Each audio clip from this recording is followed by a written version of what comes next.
Hudson was thought to be born in Europe in 1565. With not much known about his early life, it's believed that he studied navigation. This added onto the knowledge of the Arctic, resulting in his name being mentioned around town a lot. With nothing to prove about the rumors being told, we believe Hudson set out to make a lasting positive change for Europe to redeem his credit. To Europe, he stated that we could find a quick and easy northern passage from Europe to Asia that was not smothered in ice. This was very appealing to Europe because the rich Asian markets had a lot of the Europeans needed or longed to have. With this thought in mind, he dedicated his whole life to finding a solution for this problem. On his first voyage in 1607, sponsored by the Muscovy Company of London, Hudson was sent out with his son, John, and 10 other crewmates.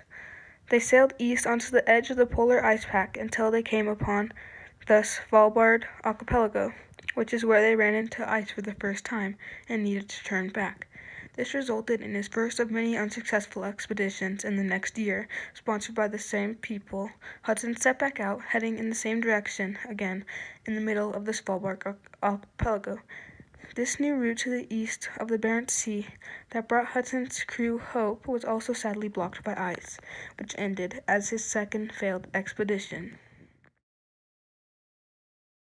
In 1609, the Dutch East Indian Company sponsored Hudson's third voyage. Hudson took off from Holland on the ship called the Half Moon. After being blocked off once again and supposed to be coming back, he completely overlooked the request and headed towards the New World to find a northwest route. After Hudson and his crew traveled by Newfoundland, they continued south towards a great river which was founded in 1524. They sailed up to now which is known as the Hudson River towards Albany, but quickly returned after they found out it would take them to the Pacific. On the trip back, Hudson stopped in Dartmouth, where Hudson was prevented from going back out. The ship's activity was sent back to Holland, where the news of Hudson's discoveries had spread quickly. We are guessing that from hearing his accomplishments, the British East India Company and the Muscovy Company sent him out for another voyage, where he headed for a Pacific-bound channel. He took off from London, sailed through the Baffin Islands and northern Quebec, that is now known as the Hudson Strait. Soon, after the water started expanding, Hudson had believed he had found the Pacific. It ended up just being a huge bay, which is now known as the Hudson Bay. He then sailed south into James Bay, which was between northern Ontario and Quebec, with no route to the Pacific Ocean in sight. Surviving in the harshest of weather conditions, some of the crewmates became aggressive and tired of waiting. While returning from the expedition in the July of 1611, a rebellion led by Henry Green and Robert Juet marooned Henry Hudson, his son, and 7 other crewmates who had scurvy on the lifeboat side adrift, never to be heard from again.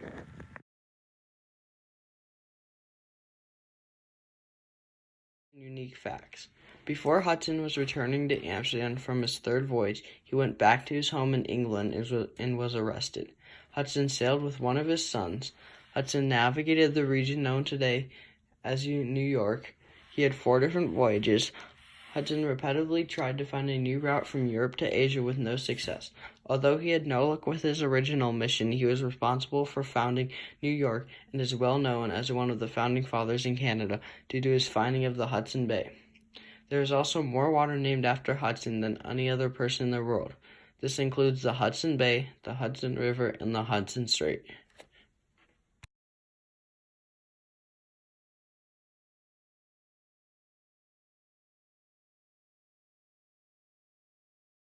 Europeans have significantly changed the course of the way of living on Earth.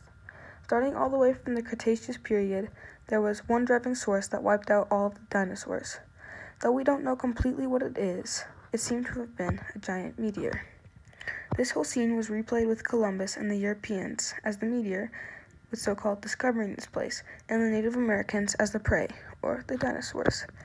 Even though this scene has been acted out before, this is the first ever one that was controllable by man. With many others hearing about Columbus's new discovery, everyone wanted to get a taste of this new craze. bringing over all sorts of things, as in different foods, crops, plants, animals, etc. The Native Americans actually benefited from these.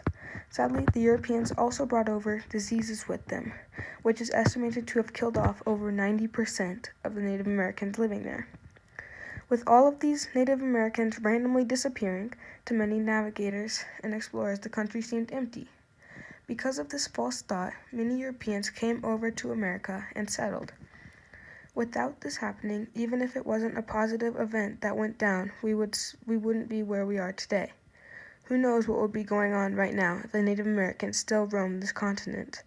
The past events relate completely to an event that is happening currently.